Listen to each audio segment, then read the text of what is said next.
ಇಟ್ಕೊಳ್ದಲೆ ನಾವೆಲ್ಲರೂ ಕೂಡ ಸಾಮರಸ್ಯದ ಭಾವನೆಯನ್ನು ಇಟ್ಕೊಂಡು ನಡೀಲಿಕ್ಕೆ ಮುಂದೆ ಹೋಗ್ಲಿಕ್ಕೆ ಸಾಧ್ಯ ಆಗುತ್ತೆ ಅನ್ನುವಂಥ ಮಾತನ್ನು ಹೇಳ್ತಾ, ಇದರಲ್ಲಿ ಪಾಲ್ಗೊಂಡಿರ್ತಕ್ಕಂಥ ಸಹಕಾರ ಮಾಡಿರುವಂಥ ಜೊತೆಗೆ ಎಲ್ಲ ರೀತಿಯಾಗಿರ್ತಕ್ಕಂಥ ಒಂದು ಬೆಂಬಲವನ್ನು ಕೊಟ್ಟು ಆ ನಿರ್ವಹಣೆ ಮಾಡಿರ್ತಕ್ಕಂಥ ಎಲ್ಲರಿಗೂ ಕೂಡ ಆ ಬಸವಾದಿ ಶರಣರು ಒಳ್ಳೆಯದನ್ನು ಮಾಡಲಿ. ಇನ್ನೂ ಇಂಥ ಹಲವಾರು ರಕ್ತದಾನವನ್ನು ಮಾಡುವುದರ ಮೂಲಕ, ಅಂತ ಶಿಬಿರಗಳನ್ನು ಮಾಡುವುದರ ಮೂಲಕ ಮತ್ತೊಂದು ಜೀವವನ್ನು ಉಳಿಸುವಂಥ ಕೆಲಸ ನಡೀಲಿ. ಈಗೇನು 101 ಸಾರಿ ರಕ್ತ ಕೊಟ್ಟಿದ್ದಾರೆ ನಮ್ಮ ಚೇತನ್ ಗುರೂಜಿಯವರು. ಅವರ ನೇತೃತ್ವದಲ್ಲಿ ಸಂಗ್ರಹವಾಗಿರ್ತಕ್ಕಂಥ ರಕ್ತ ಕೊಟ್ಟಿರ್ತಕ್ಕಂಥದ್ದು ಎಷ್ಟು ಅಂತಂದ್ರೆ 10,000 ಲೀಟ್ರ್. 10,000 ಲೀಟ್ರ್ ಅವರು ಕೊಟ್ಟಿದ್ದಾರೆ ಅಂತಂದರೆ ನಾವೆಲ್ಲ ಕೂಡ ಮೆಚ್ಚಬೇಕಾಗಿರ್ತಕ್ಕಂಥ ವಿಚಾರ. 1,000 ಲೀಟ್ರ್ ನೀರು ತರಗೆ ನಾವು ಇನ್ನು ಮುಂದೆ ನೋಡ್ತೀವಿ. ಯಾವ್ದಾರ ಒಂದು ಫಂಕ್ಷನ್ ಅಂದರೆ ಒಂದು 500 ಲೀಟ್ರ್ ತಗೊಂಡ್ಬಂದು ಇನ್ನು ಮುಂದೆ ನೋಡ್ತೀವಿ.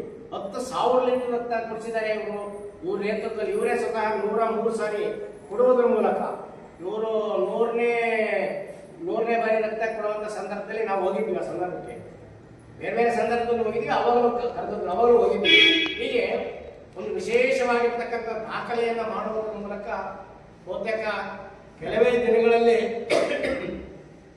ಈ ರಕ್ತದಾನ ಶಿಬಿರವನ್ನು ಮಾಡುವುದರ ಜೊತೆಗೆ ರಕ್ತವನ್ನು ಸಂಗ್ರಹಣೆ ಮಾಡಿ ಜೀವವನ್ನು ಉಳಿಸುವಂಥ ಕೆಲಸವನ್ನು ಮಾಡ್ತಾ ಇರ್ತಕ್ಕಂಥ ಚೇತನ್ ಗುರೂಜಿಯವರ ಹೆಸರು ಗಿನ್ನೀಸ್ ದಾಖಲೆಗೆ ಖಂಡಿತವಾಗಿ ಓದೇ ಹೋಗುತ್ತೆ ಅಂತಕ್ಕಂಥ ಒಂದು ಅಭಿಪ್ರಾಯವನ್ನ, ಅಪೇಕ್ಷೆಯನ್ನ ಇಟ್ಕೊಂಡು ಆ ಗಿನ್ನೀಸ್ ದಾಖಲೆಗೆ ಇವ್ರ ಹೆಸರು ಹೋಗಲಿ, ಇವ್ರ ಹೆಸರು ಹೋದ್ರೆ ನಮ್ಮ ಹೆಸರು ಹೋಗಿ ಅನ್ನುವ ಆಶಾಭಾವನೆಯನ್ನು ವ್ಯಕ್ತಪಡಿಸಿ ನಿಮ್ಮೆಲ್ಲರಿಗೂ ಒಳ್ಳೆಯದಾಗಲಿ ಅಂತೇಳಿ ಶುಭವನ್ನು ಕೋರಿ ನಮ್ಮ ಮಾತನ್ನು ಮುಗಿಸ್ತಾ ಇದ್ದೇನೆ.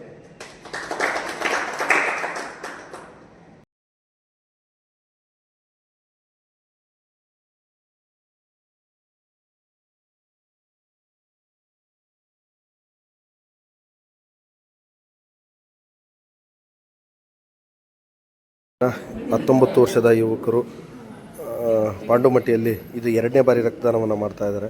ನಿಜವಾಗ್ಲೂ ಖುಷಿ ಆಗುತ್ತೆ. ಇಂದಿನ ಯುವಜನತೆ ಎಷ್ಟೋ ಜನ ಬರ್ರಪ್ಪ ರಕ್ತದಾನ ಮಾಡೋಣ ಅಂತಂದರೆ ಎಷ್ಟೋ ಜನ ಬರೋದೇ ಇಲ್ಲ, ಅಥವಾ ಈ ಥರ ಇದೆ ಅಂದರೆ ತಪ್ಪಿಸುವಂಥ ಜನ ಇವತ್ತು ಜಾಸ್ತಿ ಆಗಿರುವಂಥದ್ರಲ್ಲಿ ಈ ದೇಶಕ್ಕೋಸ್ಕರ ಎಷ್ಟೋ ಜನ ತಮ್ಮ ಅಮೂಲ್ಯವಾದಂಥ ಪ್ರಾಣವನ್ನು ತ್ಯಾಗ ಮಾಡಿರುವಂಥದ್ರಲ್ಲಿ ನಾವು ಈ ದೇಶಕ್ಕಾಗಿ, ಈ ದೇಶದ ಒಳಗಿರುವಂಥ ಜನರಿಗೆ, ಒಂದಿಷ್ಟು ಜನಗಳ ರೋಗಿಗಳಿಗೆ ಅಂದರೆ ಎಮರ್ಜೆನ್ಸಿಯವರಿಗೆ ಬೇಕಾಗುವಂಥ ರಕ್ತದಾನವನ್ನು ನಾವೆಲ್ಲ ಮಾಡಿದರೆ ಇಂಥ ಒಂದು ಮಹಾಪುಣ್ಯ ಯಾರಿಗೆ ಸಿಗುತ್ತೆ ಹೇಳಿ.